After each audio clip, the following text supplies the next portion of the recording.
Deebo Samuel banged up walking into the Lions game. We've got 4 teams left. We've got a whole bunch to talk about. We've got future value, Jahmyr Gibbs, St. Brown dropping loads, Mahomes, what happens with Kelsey in 2024. We've got Lamar Jackson playing so well that people are wondering, where do we rank him now? Because, he finished in the top 5-ish for quarterbacks, but is he on a new path to get higher, climb higher than that from a fantasy football perspective? Stroud not doing much on his exit from the playoffs, and now there's some, in my opinion, some good to that, because now you have a little bit of a kick to the nads in terms of his value skyrocketing, and now he has a 0 TD game, exits the NFL playoffs on kind of a low note, and that's great for anybody that was about to draft him higher than they really wanted to, because he's now on the map as a top 5 quarterback. We've got so much to discover and go over and talk about, and phone calls and super chats. We're doing it live, the Fantasy Football Show, live Monday through Friday, 8 p.m. Eastern. Every Monday through Friday begins right now. Live from the FantasyFootballShow.com studios. It's the Fantasy Football Show. Live! Monday through Friday, 8 p.m. Eastern. Smitty is also live whenever news breaks.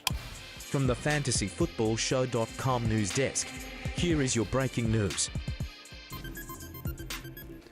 Live whenever news breaks, live Monday through Friday at 8 p.m. Eastern every single Monday through Friday, and we're here graveyard shifts all the time.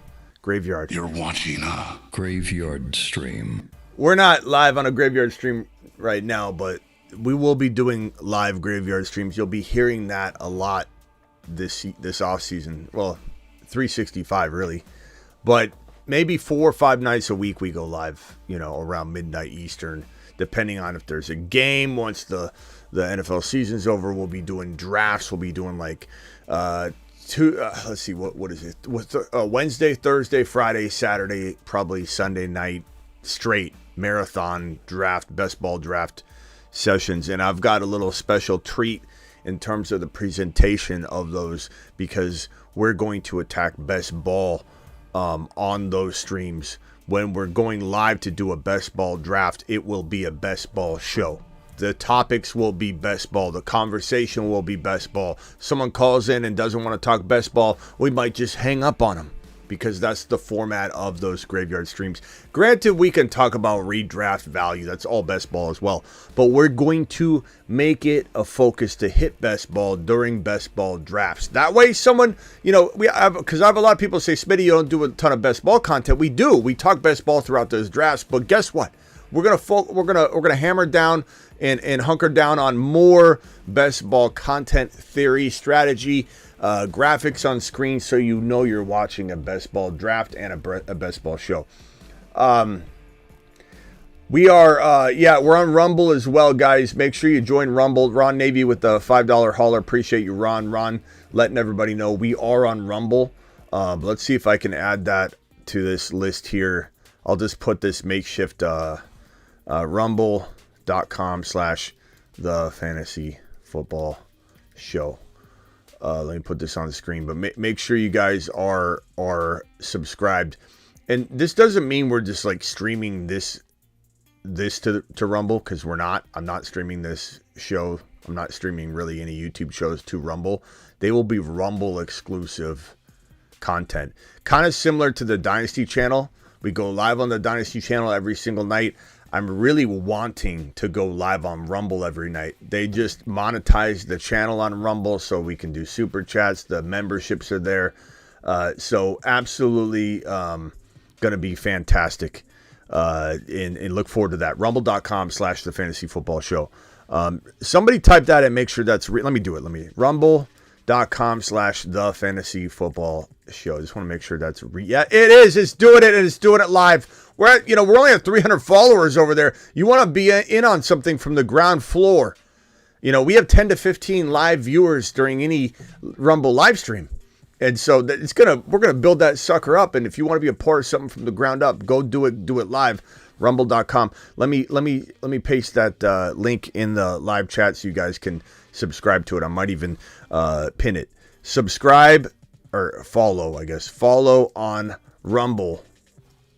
There you go. Let me pin that in the live chat and we'll do it live. Okay, so let's get to the news and everything going on, and I'll pin that as I work through this right here, navigating all my screens. Deebo Samuel, according to Kyle Shanahan, did not suffer a fracture in his shoulder, but noted that he is in a lot of pain. And I'm hearing from different sources that he's maybe more likely to play than originally thought, and I'm hearing from other sources he's not likely to play, and they could very well be without him. Maybe he tries to, obviously give this a go, and things could, get a lot better for him as we reach, 48 hours, 24 hours, 1 hour, 2 hours before kickoff. Is certainly going to be one of those things, but there's a real good chance. I mean, this guy didn't come back into the game in a critical game where if he could, he looked very disappointed when he exited the locker room without his pads on during that really, really, really, really, really close battle between the Green Bay Packers and the San Francisco 49ers. And Deebo would have been out there if he could, so clearly he couldn't. Like, he was probably told, you cannot go out there, young man, as much as you want to. He's got to look out for the long-term value. He's got to potentially, I think the Niners will look at it this way, and I'm not saying they're right necessarily, and I'm not saying they're wrong either, but they got to look at this from okay, they need him against the Ravens more than they need him against the Lions, but then on the other hand, they need to get through the Lions game before they can even get to the Ravens game. So, and I say Ravens, everyone's like, Smitty, you don't think the Chiefs are going to... Maybe they will. Maybe the Chiefs will best this Ravens defense, but as you can tell, I'm feeling very confident that the Ravens D is going to stop an offense that's been spotty kind of all year. I think Mahomes did what he could to get his team this far. I'm not saying it's out of the realm of possibility. I get so many, fandom comments where it's like, Smitty, you need to put respect on the KC Chiefs. I love your I think one guy said, I love your content. If this is you, pal, don't take offense to it. You're the one that left the comment. I love your content, Smitty. I've been a follower for a long time, so don't take this the wrong way. But you need to start putting respect on my Chiefs. I don't have to do anything, bro. I'm predicting a game. I don't care if I'm wrong. There's still a very strong chance, most would say stronger than not, of the Baltimore Ravens winning the game. Anybody can win this game. I believe the Baltimore Ravens defense is just too tough for a team that has been struggling to fire on all cylinders all year long, and this defense is going to cause havoc. So, back to my point. Let me get this comment off screen on Rumble here. Rumble, let me put that over here. So, Rumble, go follow the Rumble. Why is this not over? Oh, I know why. Let me put this over here real quick because that's where I wanted to put it. Let me put this right here. Dropping it like it's hot. There it is. Rumble. Doing it live. What was I saying? Oh, I just think that the Niners have to get through the Lions, right? But at the same time, if they're going to get through the Lions, and Deebo's not at 100% or he's at risk of missing now this game because he played injured, you're better off trying to get through this game without him than trying to get through this game without him, is my point. So it is what it is. It is what it is. Yeah, at the end of the day, defense will win championships if it's coupled with an elite quarterback, and that's what we're looking at here with the Baltimore Ravens.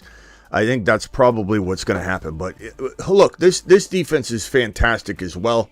It can play fantastic and also give up a lot of plays and yards. But, every defense can. San Francisco, everyone's going to come in and say Brock Purdy's on the same level as Mahomes and on the same level as Lamar. He's not on the same level as those guys. He is playing in an offense that is certainly making him play at a near similar level, sum total, in terms of what the offense is doing. And Brock Purdy, there was times where he almost folded into a pumpkin in that Green Bay game had he not successfully orchestrated that final drive, and he did. So give Brock his flowers. So all you complaining about how I don't give him his flowers, listen to the words coming out of my mouth. He actually converted. He had an amazing drive at the end. He ran the ball, tucked and ran when he probably was feeling a lot of pressure to not fumble the ball, not throw the ball away. Made a good decision, tucked the ball, ran the ball, extended the play. Brock ended up doing that. Brock ended up extending that play, getting his team into a position to win, run the football in, and score a touchdown and win the game. So no one's taking that away from him. But I'm just saying, had he thrown a pick, had he fumbled the ball in that scramble, had they not converted, had things gone slightly different, everyone in the Niner community, half of the Niner community would be saying he is not it. It's just funny how quickly one play can do it. And when we say something like, oh, Jordan Love's a better fantasy football prospect than Brock Purdy, and it pisses off a Niner fan, not a fantasy football mind you, not a fantasy football mind, but a detected at the front door. Niner fan. A Niner fan gets pissed off, absolutely pissed off, because you're not giving Brock Purdy the respect they command. We're giving him respect. I'm giving Brock Purdy respect. I'm not giving him the respect that a Niner fan wants me to give him. That doesn't mean I'm not giving him respect, but he's not on the level of Lamar Jackson from a football perspective or fantasy long term. He's not on the level of Mahomes from a fantasy or long term. Somebody's at the front door. Who's at the door? Ziggy, show me the front door. What are we doing? Okay. Oh, hold on. 1 second. Sorry about that. Ziggy off. Little Smitty's going nuts. Ziggy off. That's just a taste of what little Smitty's been up to today. Acting like somebody that's pissed off about my Brock Purdy take. That's what that sounded like. That was a Niner fan outside of my door saying, "Smitty, put some respect on Brock Purdy." Thank you, Ron, for the super chat. Appreciate you all. We got another super chat from Ron Navy. It says Titans are hiring Bengals OC. Yeah, I'm going to put that on screen here in 1 second. I got it all piled up here. We're just hitting one thing at a time. And this is kind of bad news for Joe Burrow in a way, right? And, you know, he's a pretty good hire. He's had a hand in a lot of different situations. And so we'll break that down next. So Deebo Samuel, I'm hearing from good authority that there's real legitimate concern he's not going to be able to play, but time will tell. Okay, so hang tight on that one. Deebo Samuel, more to come on that big boy. Okay, we'll put this one up on screen. This is a report from Adam Schefter, Tennessee. Wasted no time finalizing a deal on the hiring of Brian Callahan as their next head coach.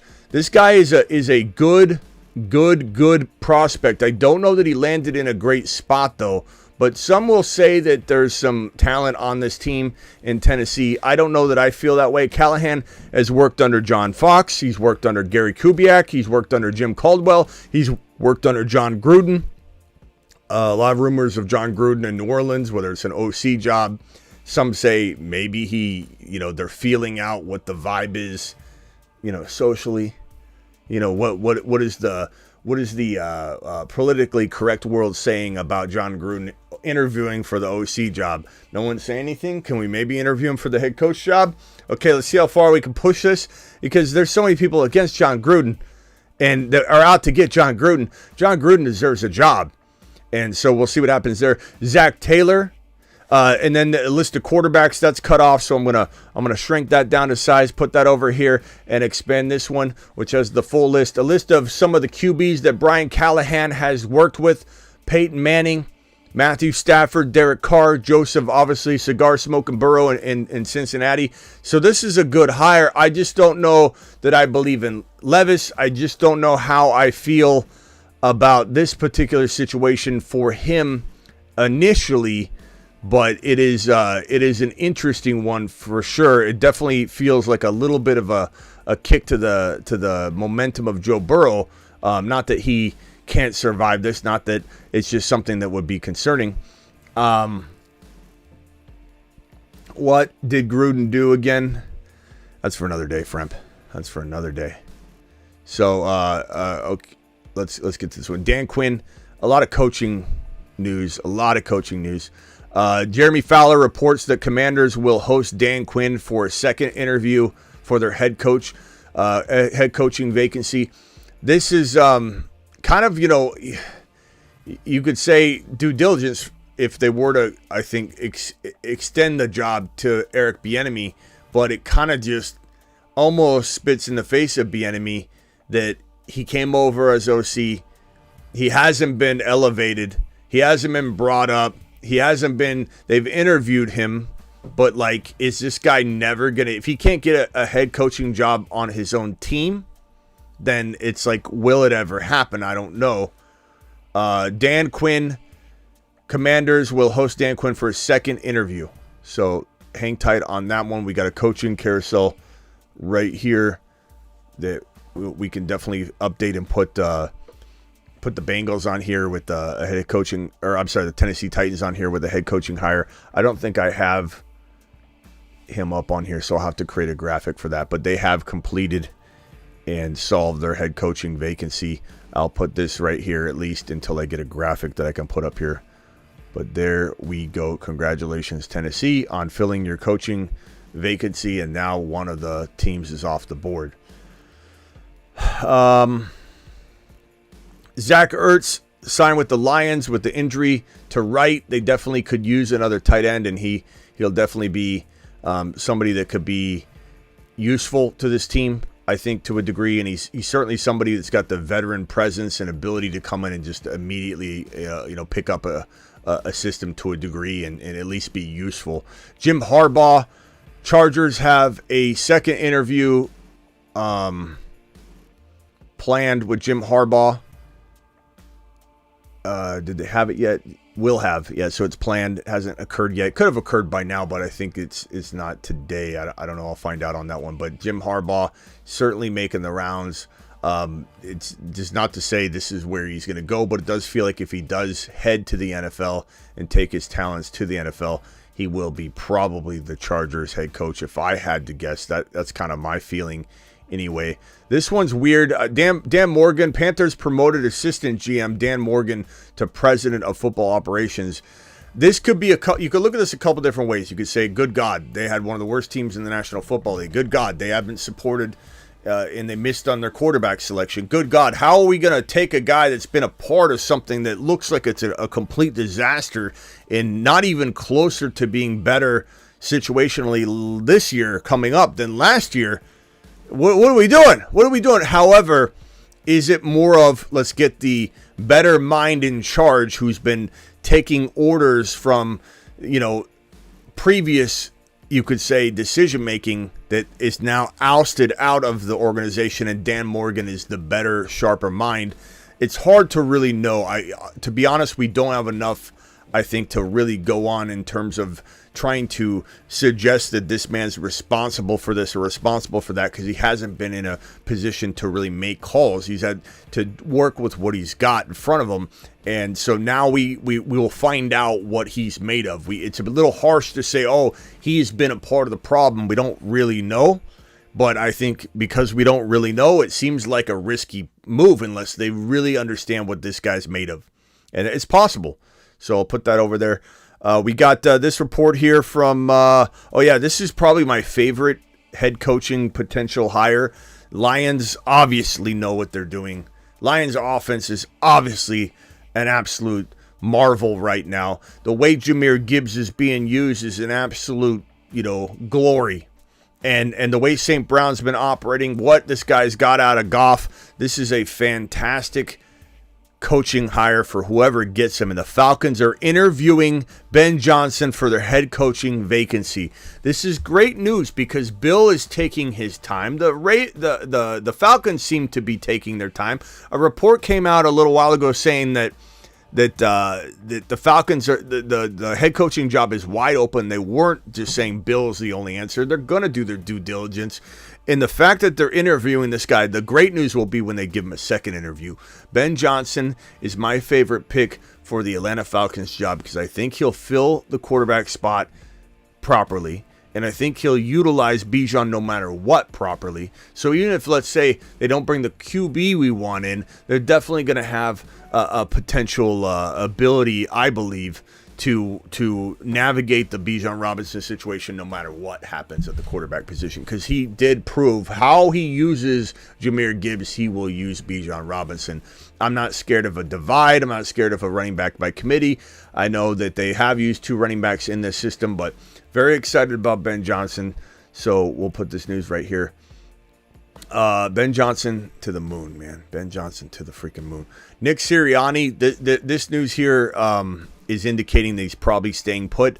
Nick Sirianni and the Eagles are going to have a press conference, hold an end of the season press conference on Wednesday, which is insinuating that he is staying. They're not releasing him and making an announcement. He's going to be there. What's he going to do? Announce his firing? Thank you, everybody, for coming. I am going to be fired live on national television. Go ahead. Hit me. Slap me across the face. And then just going to give him the boot off this. I mean, so he's staying. He's staying. Does he deserve to stay? The team wants him there. If the team wants him there, if the players want him there, and they're blaming other, pieces like offensive coordinator, etc., for why this team hasn't been firing on all cylinders, then I guess I trust in the players. If they believe Sirianni, with his faults and all that is the guy, then I'm going to trust that team because I still trust the Philadelphia Eagles core, the players, the amount of talent they have. I think we're all caught up on the news. Let me throw this over here. Let me go check on the subscriber count on Rumble just to see if you guys are doing your job. Let me refresh and see how many we got. We could do better than that. We have five subscriptions or 5 followers since I announced that we're going to be doing a lot on Rumble.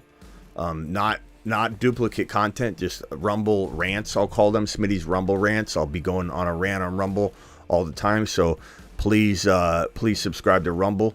Let me drop that link one more time. And let me see if I can get that link.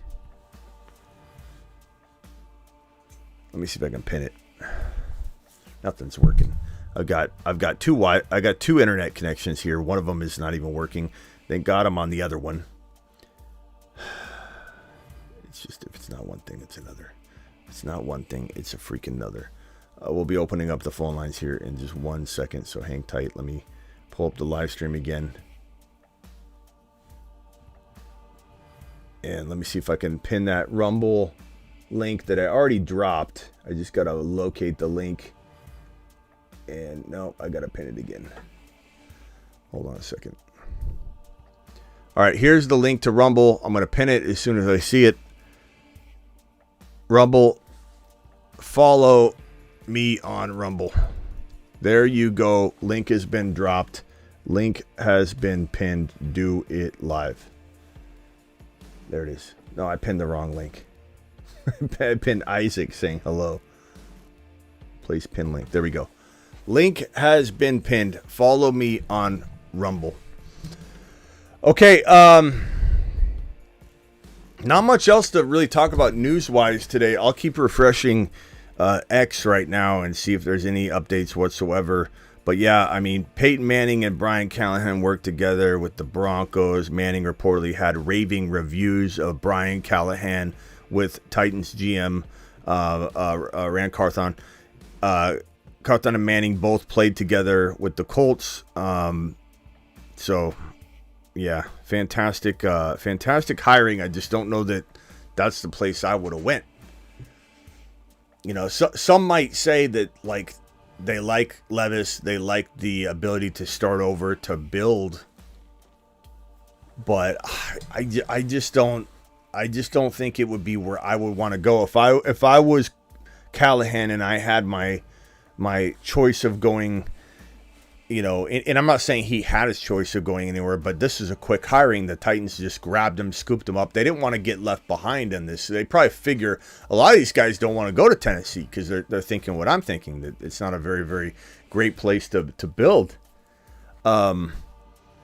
I feel like, they jumped on this. They said, hey, we'll give you the head coaching job. We'll give it to you now so that they wouldn't get rejected and have a steamrolling, effect where it's just no one wants to go there. Slowick, nobody. Morris, Vrabel, Johnson, Quinn, these guys all want to go somewhere else because that's not the most attractive spot. I kind of have these loosely ranked. Dallas is probably in the top 3, but I didn't want to bump Washington off of this side because Dallas was like a retention, so it wasn't like I almost might just take them off or put them down here if I reorganize this tonight. Put them down here as a retention. Pierce is a retention, and then everybody else would be filling holes. So Dallas doesn't count as a team that was vacant. But I mean, Tennessee, if you look at the order here, you could even put them last. To be honest, I may have done New England and Las Vegas dirty by putting them below Tennessee. To be honest, I think it's probably Carolina and Tennessee are tough spots. I do like what they've got going on there in some respects. I like Okonkwo, even though Okonkwo didn't do anything. I like Tajay Spears at running back. Levis could have some upside. He's got a cannon. Is it an accurate cannon? Is it someone that's going to fail at some point? I don't know. There's better talent and more ability to, I think, build up Tennessee. I mean, Tennessee's got some upside at least. They do. I just don't know that I just don't know that he would have got these other jobs. So I think maybe both parties just said, I think we're potentially going to be dancing alone at the big dance if we don't, decide to, okay, you want to go dance on the dance floor? Okay, let's go. And then they got it done, and they both knew they were the best partners to partner up. I don't know. We'll see. I just think that it could be a little bit tougher of a situation than he thinks. But maybe Levis comes out firing, man. Maybe he proves me wrong. Maybe Levis is a real decent quarterback. I know Spears is really good. I like Spears a lot. Yeah, Zamir White's fantastic potential prospect for the 2024 season and beyond. So can't wait for that. I don't know how long. We might do a shorter show tonight, but we'll be back on the Dynasty channel for sure. Might even go on the main channel here, the Fantasy Football Show channel that you're watching right now, to do live drafts as well. So that's why we might cut it a kind of short show tonight. Short show means like I think the earliest we've ever cut it has been like 45 minutes on the Monday through Friday show. I don't think we've ever done a shorter show than that.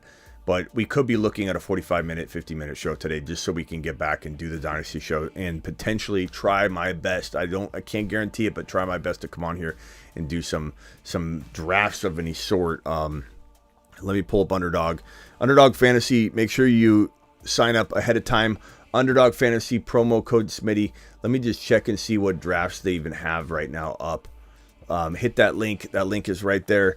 First, hit that Rumble link that's pinned in the live chat. Then hit that Underdog Fantasy link right there. They'll double your first deposit up to $100. Let me see what they even got going on right now. They got basketball. They got hockey, golf.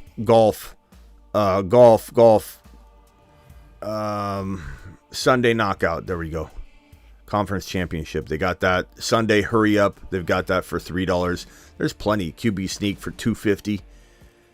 That'd be interesting. Conference championship. Woo! Maybe we drop one of those. The bomb, the Hail Mary. They got a bunch of football up already. So, third and short, $50. That's an interesting one. Conference championship, 456 entrants. We'll be doing an Underdog Fantasy draft tonight on the channel. Do it live. Drop in the link yet again. They'll double your first deposit up to $100.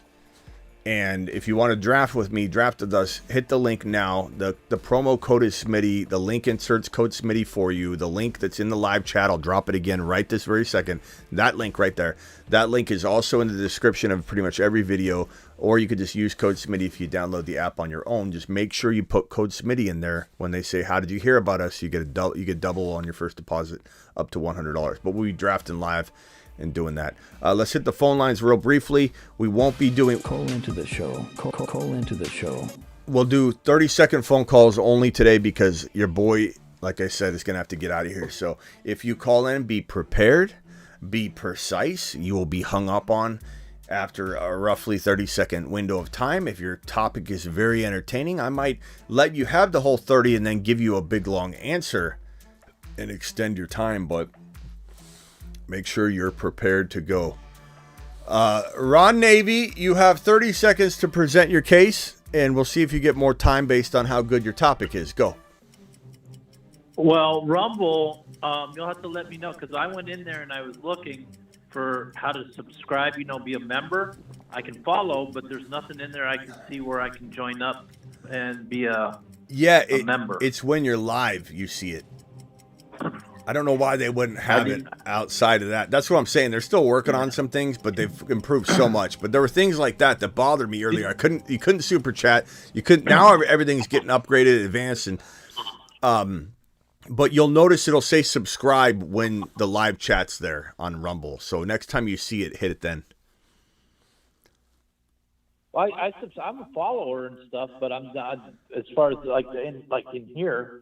You pay for a monthly membership. It's called subscriptions on Rumble. So it's follow. You're following on Rumble, which you're following. But when you're in the live chat, there'll be a subscribe button. You're gonna want to hit that when it's live. But you can only see it when you're live. All right. Yeah. All right. What else? That question. What else you got? You have two profiles. Yeah, you have. That's also weird. You have to have one personal and one business. It's weird. I don't know. It's strange. I don't know if I can hide the other one or what. Yeah, it's weird. All right.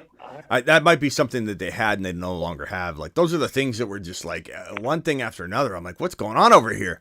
They're behind the times. They didn't even really have a mobile app functional one for a while, and now it's kicking in. And I really like what I see on Rumble now. I feel like they're really coming along. A lot of people are going over there to do their live streaming and stuff, and from political standpoints and stuff. And there's not anybody really doing good fantasy content over there, but we are. We're going to go over, we're going to destroy and take over and dominate Rumble. And it has no effect on this YouTube channel whatsoever. This YouTube channel is not losing anything.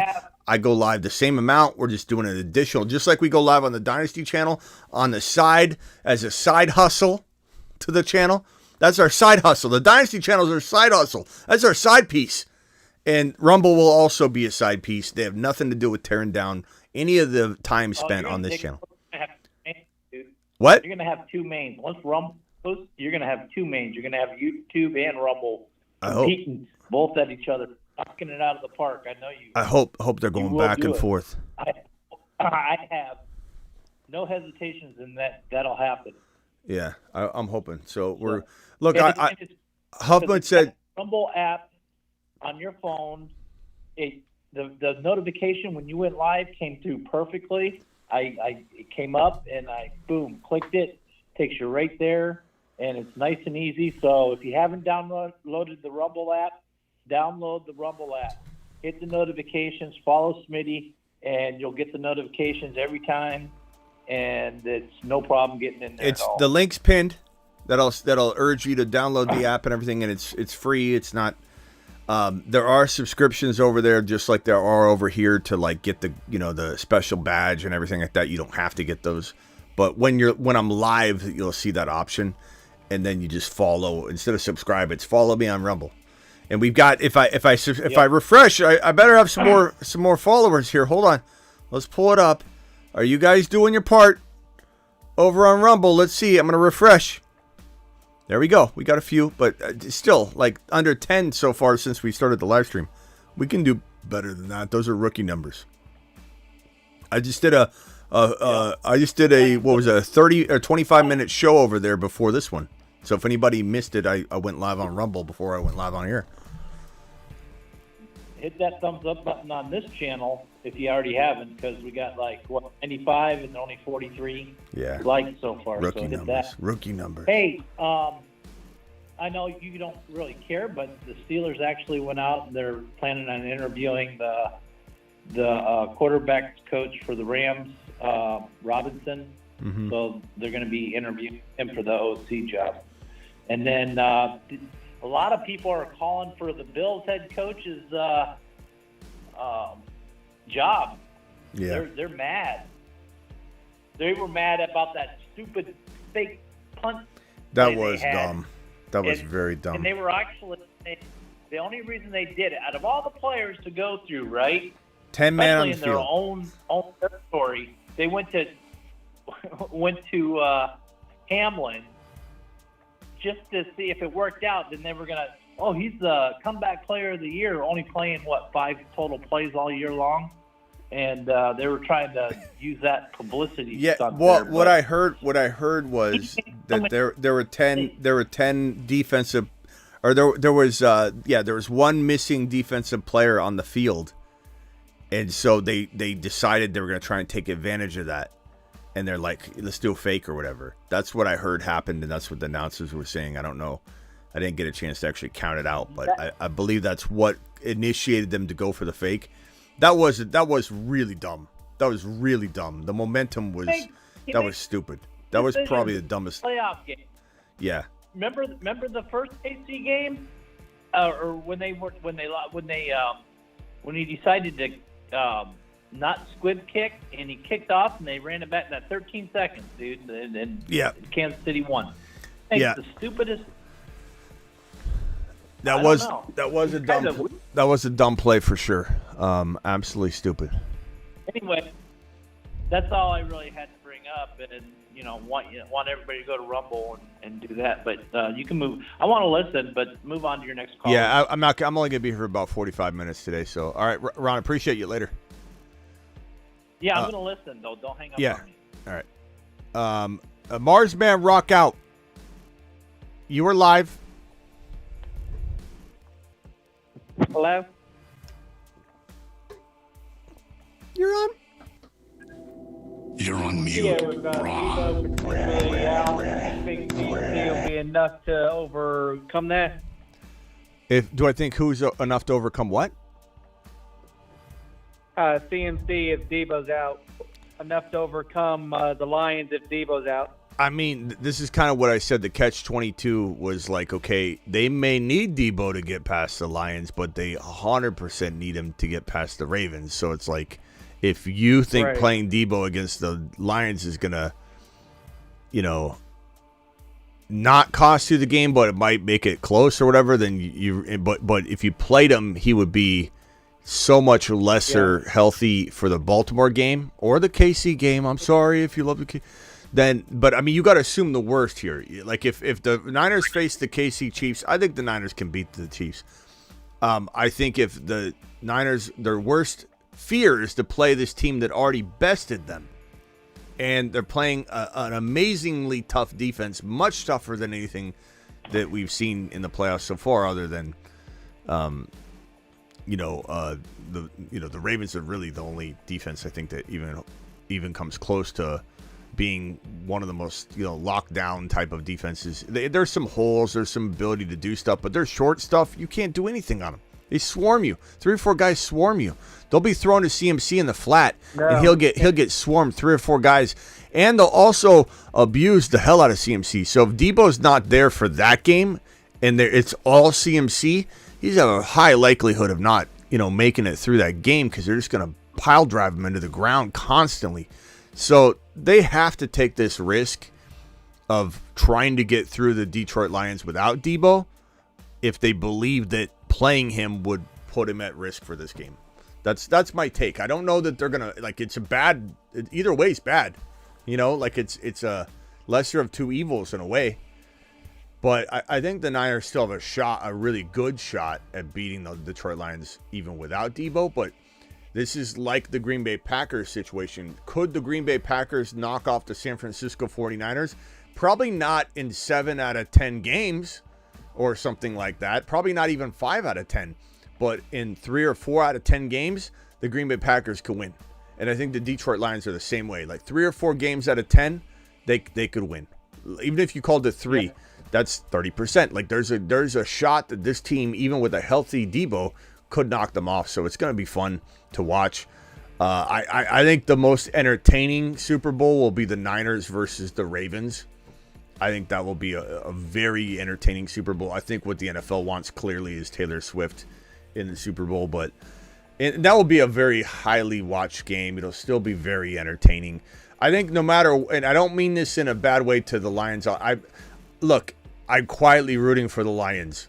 Don't tell all my Niner watchers. Yeah. They'll get so upset at me for liking players and cheering on players we've been touting all season long. Look, I'm always going to root for, a handful of players we love on this channel over, and I'm not saying we don't love CMC from a fantasy perspective. I'm not saying we don't love Deebo, Ayuk. Those are all good options. Even Brock Purdy's played very well this year. But I mean, we're a Jahmyr Gibbs, St. Brown, and Laporta community. We're not. I'm not rooting against the Detroit Lions and those guys. So I'm rooting for it. But I truly believe the only way the Super Bowl has like less viewership is if it's Detroit versus one of these two teams. San Francisco versus KC, San Francisco versus Baltimore will get more views, I think, and be a little bit more exciting of a Super Bowl. You never know though. I mean, I'm very excited for the Detroit Lions, and they haven't, they're so excited to be this far. They're so proud of it. They should be absolutely thrilled. But I think someone would say that they want to see the Niners, because the Niners have been touted as the top team all year long. And I think even if you're against them, you want to see them match up against the top team from the AFC. And if you're wanting to see the Niners fall, you want to see them fall to the Ravens or something like that. I don't know, but it could go either way. I'm definitely just a fan of all the teams left. I really love, the fantasy football aspect and the production aspect of it all. But it's gonna be a fun 2 games to watch, no doubt about it. Anything else, Rock Out? Yeah. If Washington is pursuing Daniels at QB, which head coach you think would be best for Daniels in Washington? Who would be the best what head coach? The best head coach candidate in Washington. If they're trying to get Ben Johnson. No, you know what? Todd Monken. Todd Monken with a mobile quarterback like Lamar. Todd Monken, OC in Baltimore, installed a new system with his quarterback holding out and not present, and still did what he did. Still produced the way he produced, and I like what Monken did. If Monken can come over here with Adam Peters, bring in a JD5, I think JD5, Monken, Peters, Washington is the best marriage of everything on the board. I think Ben Johnson's pretty damn good too for that. Yep. Those would be my two favorite. I honestly, even though Harbaugh is a great coach, I honestly would rather have Monken or Ben Johnson with JD5 and Peters, just because of the fit. I like Harbaugh a lot, but Harbaugh runs a certain system, and it's like Chargers feel perfect for him, because like he's got his quarterback. He'll probably we talk about a lot, maybe even draft Blake Corum, bring him straight in, or draft or get a running back that he feels very similar about. And they're going to be a very balanced attack. Like Harbaugh's he's going to try and have a team that's very, very built differently than I think we want JD5 running, or you never know. I mean, JD5 could still do very well under him, but I like these offensive masterminds. I like Monken and I like Ben Johnson. Yeah, my vote probably Johnson, but I like Monken as well. I think JD5 with Monken would be perfect. He understands a mobile quarterback. And the thing about a mobile quarterback, especially one like JD5 or one like a Lamar, and every day Lamar plays well, it just reminds people about JD5's potential. It's hard to you can't just plug a quarterback like that into any system. Like if you bring a JD5 in or a Lamar in, you've got to have a special offensive mind like Monken's to create a system around that, because it is a unique quarterback. It's a very unique quarterback. That's why some people say there weren't a lot of bites on Lamar's, because a lot of the teams that needed a quarterback didn't know how to even, like, they'd have to revamp everything, and they didn't feel like they might have even had the personnel to support that. That's just some of the reason why some of these teams stupidly didn't go get Lamar Jackson for 2 measly first-round picks, which are free. That's free. Lamar was free. Draft picks are fairy dust until they aren't. They're nothing. You don't know what they are. 2 first rounders? How's that first rounder looking now? Unbelievable. That's a bargain now. And not to mention anybody that got him wouldn't have had a high draft pick. Like they would, like if the Falcons went ahead and got Lamar, the Falcons were in the playoff hunt, without him. Imagine what the Falcons would have looked like at the end of the day. You would have been surrendering a mid to late first round pick. It's just stupid. It's just stupidity. Now you got the number 8 pick and you got to try and go get a quarterback. Good luck. Yeah, the only thing with Atlanta, Arthur Smith would still be there. I'll be amazed if Arthur Smith gets a job somewhere other than FedEx. I'll be just floored. He better not. All right, rock out. I'll see you later, pal. I appreciate it. Cool. All right, later. Rock out to the moon. DeBalt, final caller. DeBalt, anything else, DeBalt, you want to add to this conversation before I jump? So, Smitty, kind of going off what you said yesterday about the Diggs, and then I had just thought about that before you even had mentioned it. Was I think the Bills need to sell out Diggs, trade the first rounder, get up high and get a Marvin Harrison. The receiving core besides Kincaid is not existent anymore. So I think they need to make a big move. Yeah. Maybe go get Evans, but Diggs ain't it. Gabe Davis hit and miss. Shakir's coming along. Kincaid's amazing. That's it. Yeah, I think, look, I understand people want to say that Josh Allen can't win the big game. I just don't listen to people that talk like that. It's fine if anybody in the chat even feels that way. I'm not mad at you. We have different opinions. It's okay. But it's just like he didn't have near as much help, and he got there. He scored 50 total touchdowns from start to that finish in that game. 50 total touchdowns. He put this team on his back. Yeah, he makes mistakes. That's the nature of when you score 50 touchdowns. You're putting yourself in vulnerable positions. You're also dealing with a guy that's a liability in Stephon Diggs. And everybody that says you should have thrown that ball to Diggs in that game, I get it. That's an opinion, and there's certainly an avenue where that could have been good. But Diggs dropped the ball earlier that was placed beautifully, and Diggs should have pulled it in. It was a hard catch, but he's a professional wide receiver. So I don't blame, especially we don't know the attitude and the personality type that Josh Allen's dealing with in the huddle off the field. We've seen it.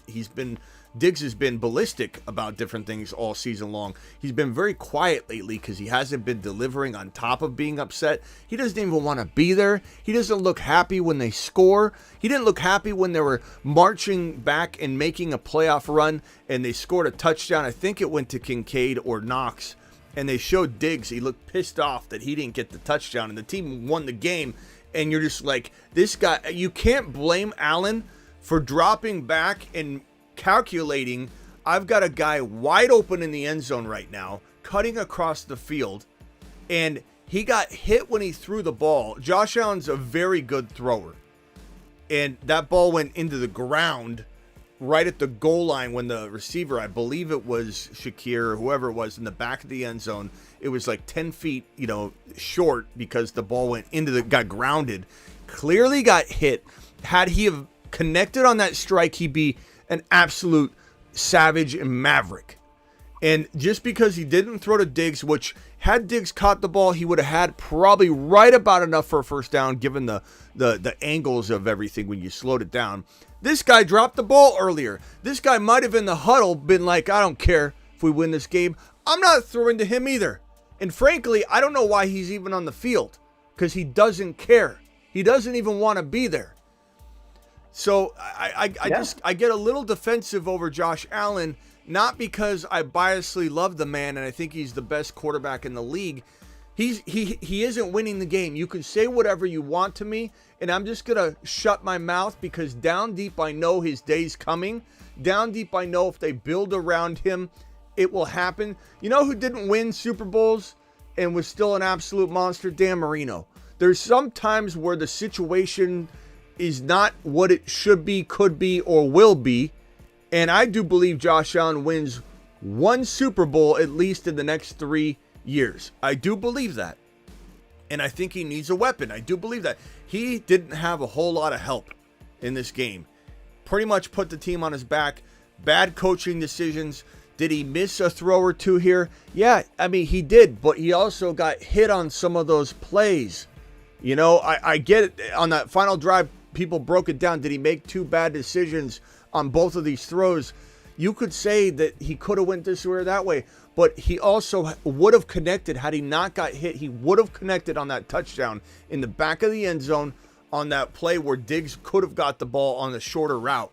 Look, it is what it is. And you can come in and say, he hasn't won the big game. How can you like Josh Allen? Number one, this is the fantasy football show, as far as I remember. And he was QB1 in fantasy. There's just no debate there. He was QB1, and he scored 50 touchdowns on the entirety of the year. He's QB1. From an NFL perspective, I've already said, I give anybody free reign to come in and rant and rave about Lamar's QB1 in NFL football. Mahomes is QB1 in NFL football. Allen QB1. Joe Burrow could be your QB1. You could have a lot of QB. Stroud could be your new QB1. You're trying to be predictive here. Everybody and their mother has a right to come in and argue that without much resistance. It'll just be a differing of opinions, but you have every right to say Lamar, in your opinion, is the best quarterback in the league, and you want him as your quarterback if you're starting in a brand new team. The only thing I said is you can't put Brock Purdy in this top 5 conversation for NFL quarterbacks. That's the only thing I will put my foot down on. Okay, I'm not saying he's not a top 10 quarterback. Niner fans and people that are upset at me about that commentary will say, oh, you don't like Brock Purdy. They don't even hear what I'm saying. He's around 10. And because that doesn't satisfy a Niner fan, they get upset at me. But he's not a top 5 quarterback. He's not even in the realm of those guys. That includes also Jalen Hurts. But anyway, it is what it is. Josh Allen's day will come. I find the Purdy Niner loyalist comical. The Packers lost because they don't have a kicker, and the Bills lost because they have a kicker, but he folded. And that's it. And it is what it is. Like, you can't, you know what I mean? Like, it happened. It is what it is. But, like, at the end of the day, it's like, you know, there are a lot of, like I said, if Purdy did not connect on that final drive, we'd be watching the Niner fan base tell everybody that Purdy's not it. I mean, it's like, but it is what it is. Purdy did well, so like, you give him his flowers. I have. Nobody seems to want to hear that thinks I'm against him. And as for Diggs, the potential out for the Bills in terms of contract numbers and the feasibility of cutting a man with dead cap, etc., is not 2024. It's 2025 if they wanted to cut him and have a dead cap of $22 million, which is, you know, acceptable.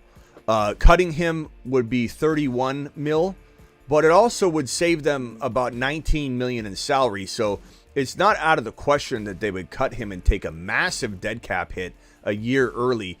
But there is a potential that a team does trade for him. But he is under contract through 2027, so it is not the easiest contract to dish out to somebody. So there's a strong possibility he gets cut and not traded, just because, I mean, he doesn't have a good resume from 2023 to showcase for the trade.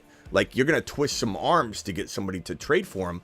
But, you know, the Chargers would be a good spot. I don't know that he succeeds anywhere else, to be honest, because he has the best spot in the entire National Football League.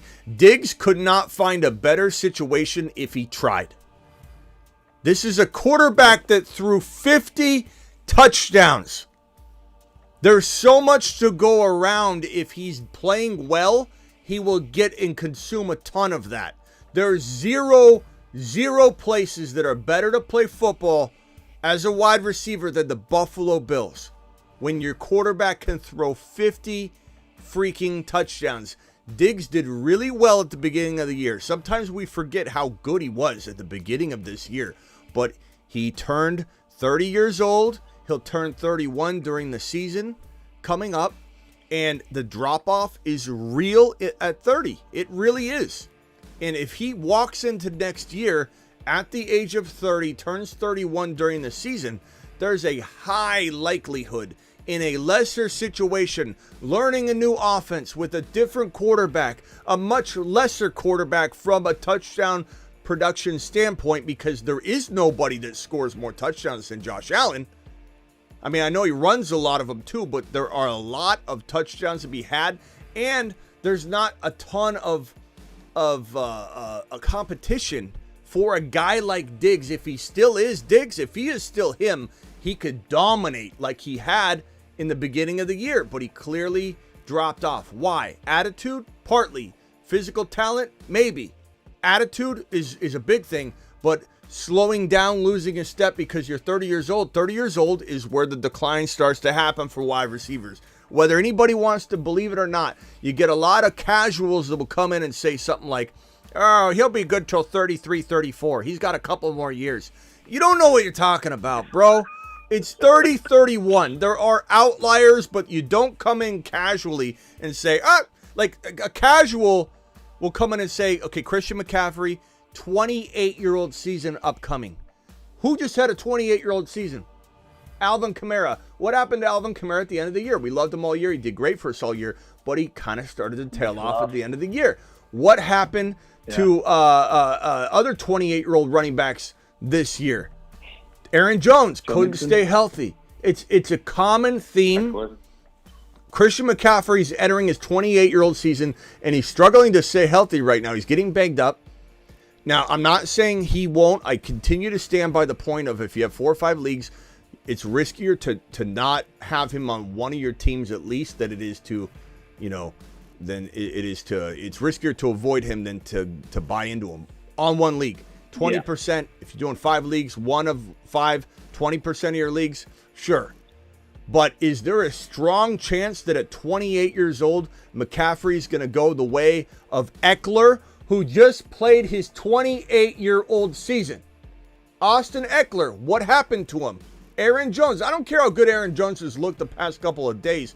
Part of it is not just decline in talent. Some of it is they just can't stay healthy. The body, the human body at 30 years old, even if you've got low mileage, struggles to stay healthy above the age of 30 at the NFL level, playing with all these young, hard-hitting talents.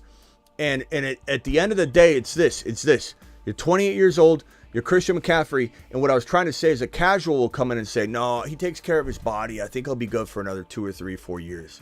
You can't say that. You can't say that. You could be very optimistic about 2024, his 28-year-old season, and then take it season by season. But he's fine. He'll surpass the normal age of decline by 2 or 3 or 4 years. He'll be fine. Derrick Henry's the only player to do it. He did not open up a wormhole.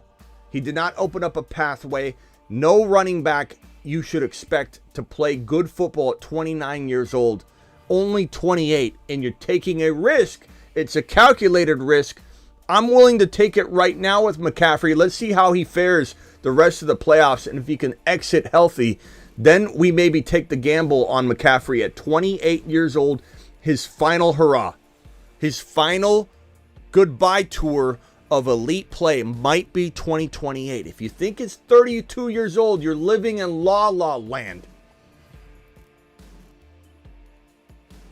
Yeah, that's always a rough when they start hitting that cliff. Yeah. It's just bound to happen. It's just nature. Some can defy it, like not even talking about running backs, Tom Brady. Well, different positions have different thresholds. Yeah. Receivers are 30, 31. Running backs are 27, 28. Tight ends, it's tough to say because Kelsey's an anomaly. He's the Derrick Henry. You can't use that age, but they're kind of similar to a wide receiver. 31, you start worrying really, really, greatly about it. Wide receivers, like I said, 30, 31. Quarterbacks, you can play into your 35, 40s. That one's hard. You don't really have a good handle on what the age of decline will be for a quarterback, because we got such a big range of guys that have done it at an older age. But I'd say, like, you start breaching 40 and you're playing with fire if you don't have one of those special, players that can, the odds of injury just increase tremendously. Like, look at Aaron Rodgers with a calf injury turns Achilles. Like, you just don't know. And he's a huge risk this year. That's why if it was me and I was the New York Jets, I would take Michael Penix Jr. with this 10 pick. I'd have a conversation with A-Rod. Or if I thought he'd fall to the second round for whatever reason, I'd have a conversation with A-Rod. I'd move my second rounder into the range here, and I'd say, A-Rod, look, we love you. You're our guy, but we have to prepare. You and Michael Penix Jr. are the same age anyway. Like, what's the big deal? Yeah, right. All right, hey, the ball. I gotta go, bro. Appreciate you. Yeah, appreciate you. All right, Travis, real quick, because I gotta run. What can I do for you?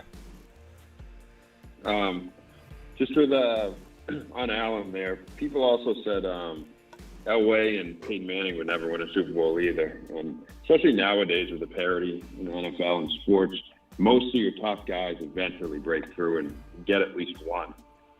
He's still only 27, like you were just saying. If he keeps himself healthy, maybe he gets beat up because he runs, but he's got another 10 years to go. Ziggy, how old was Michael Jordan when he won his first title? I don't think Ziggy can get this one. Michael Jordan won 6 NBA championships, 10th all-time in league history. He can't answer a complex question like that, can he? Let's see. Michael Jordan. What year was he when he won his first title? Because there was a lot of rumblings about Michael Jordan. Won first title. How many? Had to have been his, 5th or 6th year? Jordan, let's see here. You're about right. It's around the 5th, 6th year, I think. Yeah. So it's like, and I know at the end of the day, like that's not a long time, but I think the point is, there's always rumblings about, he's never going to do it, and like to Travis's point, like he's still very young. Like he's probably going to play another 10 years. So like that's why I say Manning was 30. Yeah, so I'm not worried about it. And that's why, like, I don't even really get into it with people that I just have one, I have a one-way conversation. I have a platform here. I can speak my mind. I don't really mess around with the continuing answering people who say, who won in the game last night?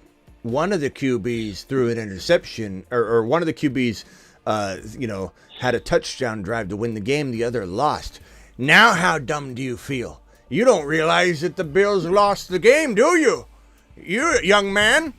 I just don't care to participate in that when I'm evaluating who I would draft Josh Allen. I think he's got Mahomes too. I love Mahomes. Look, Lamar might do it this year, but Lamar hasn't done, he continues to drop the ball, a lot, right? So it's like you can't, this year seems to be his year so far. But we can't sit here and go, I'd rather have Lamar over Josh Allen because Josh Allen can't win the big game. Let's see what happens. Like, maybe you have that argument after. But it's like Mahomes, Josh Allen, and then you're really playing predictive games if you say, and you have every right to say, like Ron might want Stroud over any quarterback in the National Football League. And there's nothing wrong with that. This is a predictive piece of this right now. And, that's the bottom line. From a fantasy perspective, there's no argument based off 2023, based off history, because Allen's up there every single year. But, it doesn't mean you can't be predictive with that, too, and say, I think, Burrow will finish his QB1, or Stroud will be number 2 over Allen, and only Mahomes will be 1. Like, there's room for all of that, but this is a show where I come out with my opinion. And I definitely love debating with people on the phone line and through the chat. And it's not just a one-way conversation, but at the end of the day, I am going to deliver my message. And some people are going to get pissed off about it. Some people are going to say, how dare you call Josh Allen better than Brock Purdy when Brock Purdy won the game?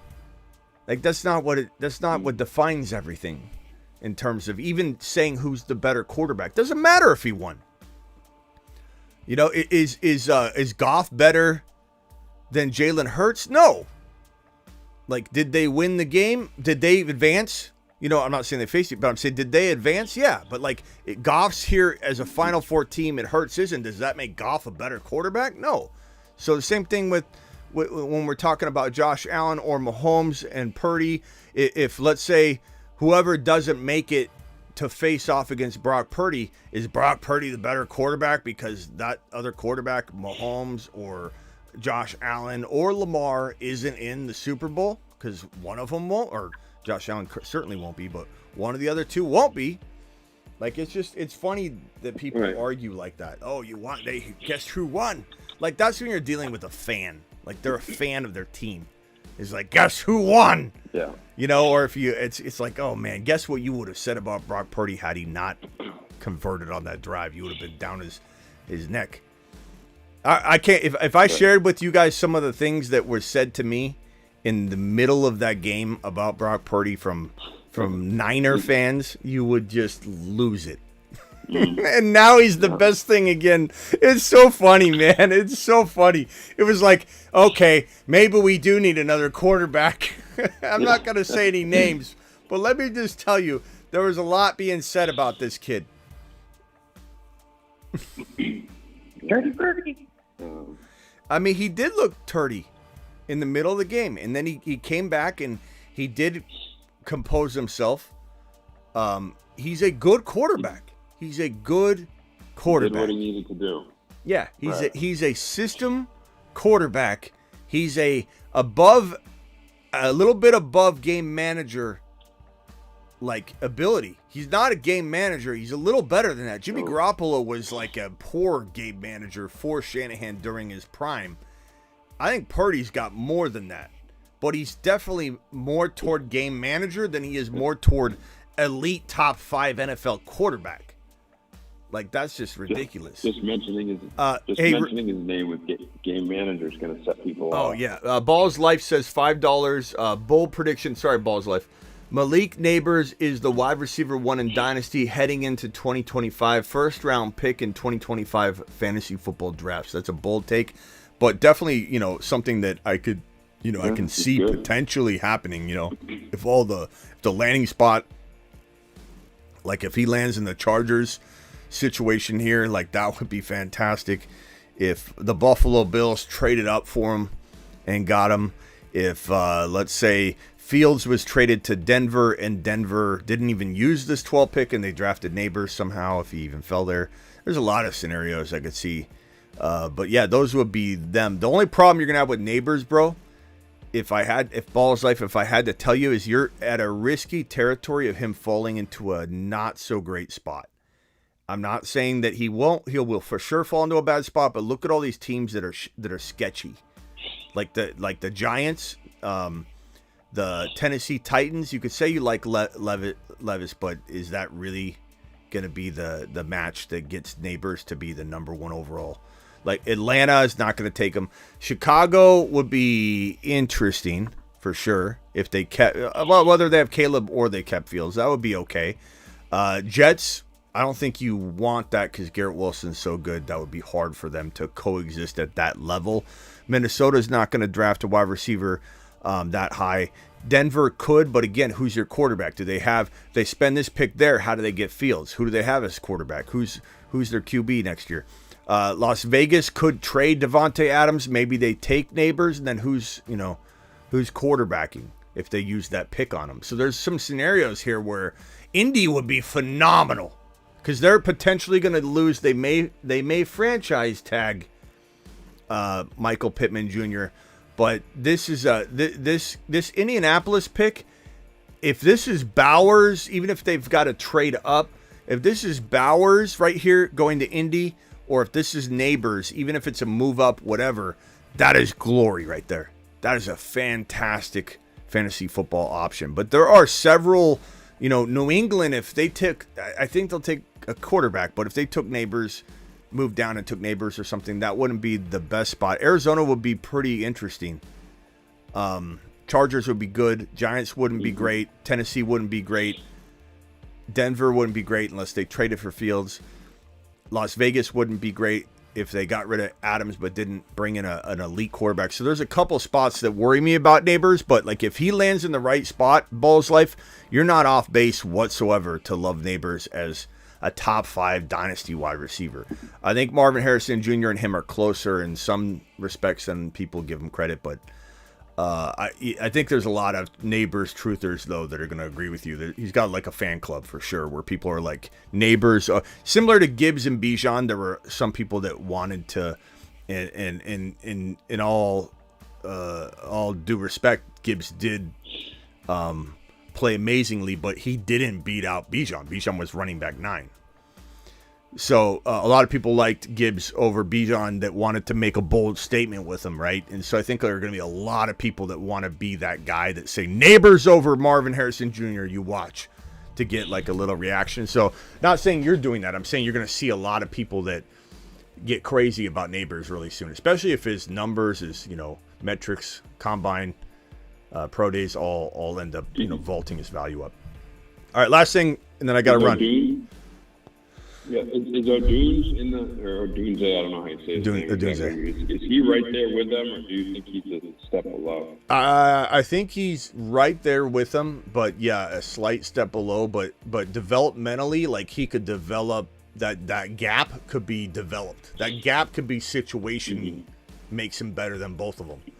So Odunze's definitely got the ability. He's very talented, but he feels a little bit more. Like, I don't want to say raw, but like, I don't want to say one-dimensional, but I want to say like he needs a little bit more work, which he could get and he could develop and be perfectly fine and be amazing at the next level. But he needs the right spot. Whichever wide receiver out of Odunze, Neighbors, and Marvin Harrison Jr. if they get by far and away the best landing spot, they could be the best wide receiver of the draft class for sure. It's a great trio. This is a great wide receiver class. Neighbors is fantastic. Bowers, a moon man. The moon man. Bowers is Laporta. Like you have another Laporta right here in front of your face in Bowers. You have 3 wide receivers that could all be top 12, one of which could be top 5. The other, one of the other 2 could be top 10. And you have potentially a quarterback class that, any quarterback class can disappoint. I mean, that T. Law, Zach Wilson, Trey Lance, Mac Jones class was supposed to be great. It was. Like, it was touted to be an amazing quarterback class. It crapped the bed across the board pretty much.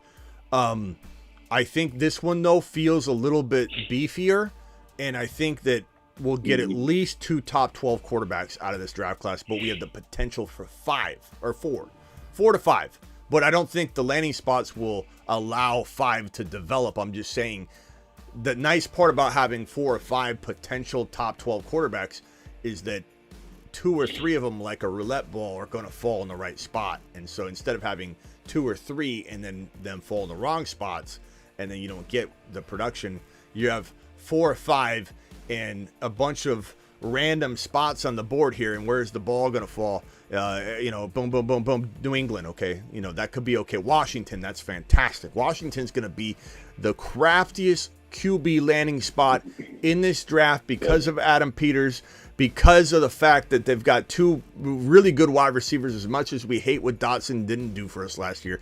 Dotson and McLaurin, and just the mind of Adam Peters as GM, and potentially landing Munkin or Ben Johnson or a nice offensive mind here with JD5, who I think is the guy that's going to see the most hype and increased value as people start going, well, looking at Lamar Jackson, JD5, everyone says that JD5 is the new Lamar. Well, look, he's a Saturn man and has been there. The Saturn men. One small step for man, one giant leap for Saturn. So I can't wait for the hype on JD5 because no one's really even talking about him. Everyone's going to start talking about him like he's Lamar very soon. Just wait. The comparisons, like nonstop comparisons, are coming. And if Lamar wins a Super Bowl, you can bet your bottom dollar JD5's vaulting up boards. This kid's like Lamar. He looks fantastic. Is this Lamar? Is this Lamar? So it's coming. All right, I got to run. Travis, appreciate you, bro.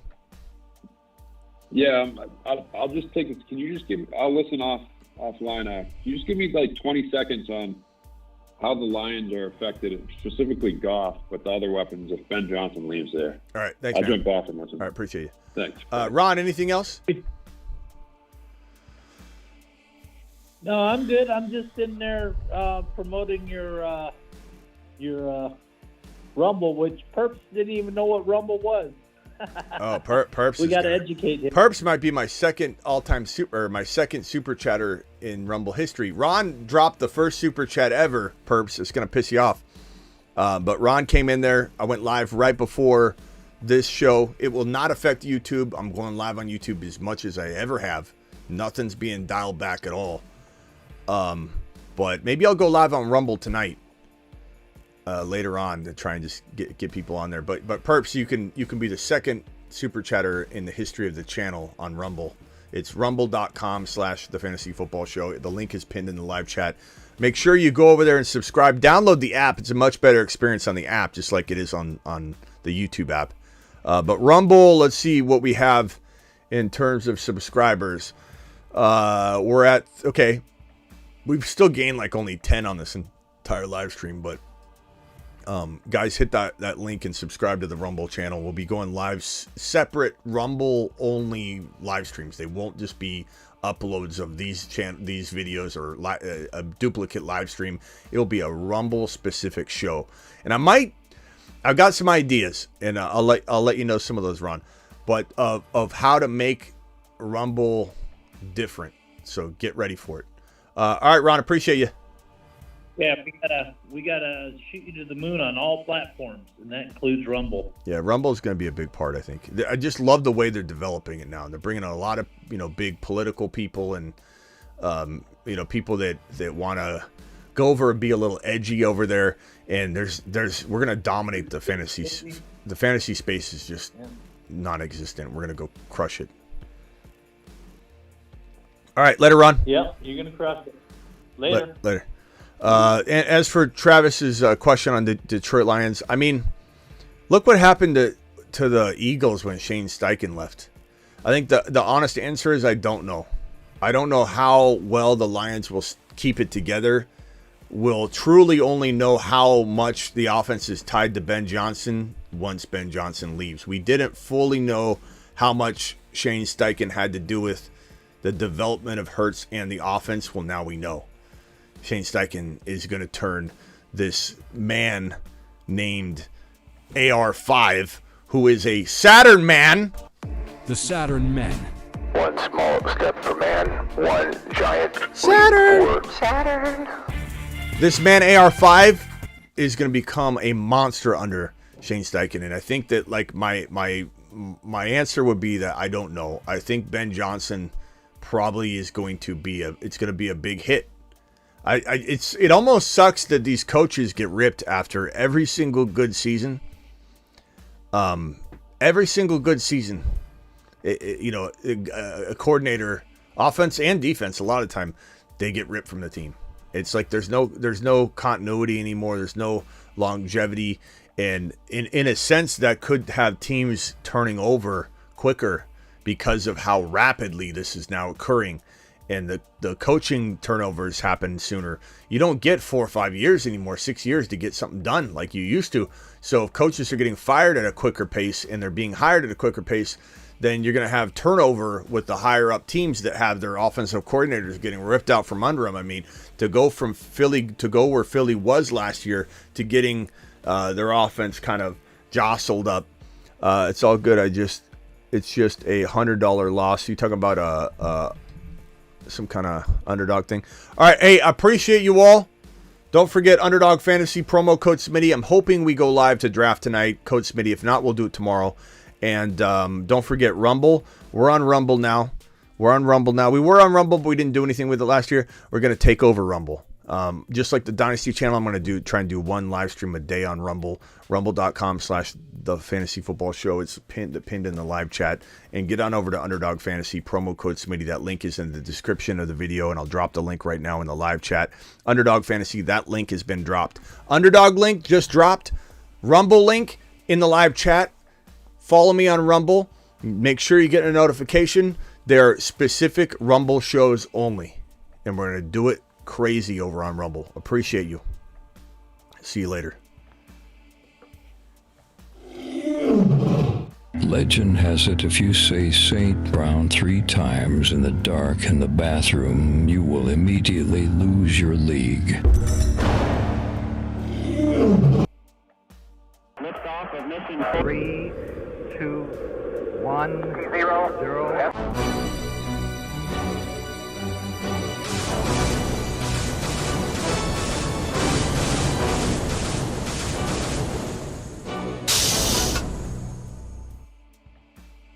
He's Kyron, he's 7 feet tall, and he knows how to handle a ball. He's Kyron, he can take frowns and turn them upside down with his touchdowns. Don't forget, we're nothing's going on with YouTube. Like, we're here as much as we always are. 8 p.m. Eastern, Monday through Friday, live whenever big news breaks, live during graveyard shifts. Nothing's changing on YouTube. And we're live on the Dynasty channel every single night. So if you're not subscribed to the Dynasty channel, you know, what are you doing?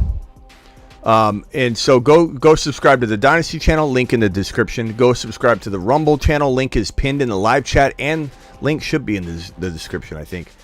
I'll change that. But we will see you all over on the Dynasty channel later tonight, and maybe on Rumble. See you all later. Deuces.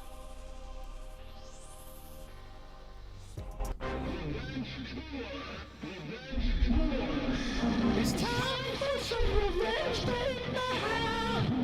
Revenge tour, revenge tour. Revenge tour, revenge tour. Your Bijan card has been revoked. Don't leave YouTube. What in the hell are you talking about, Dave? See you all later. Deuces.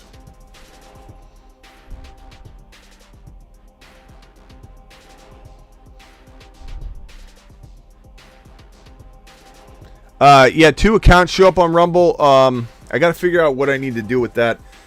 Subscribe to the one with 300 plus followers. I mean, you could subscribe to both of them, but I got to figure out how to hide the other one or something. But all right, later.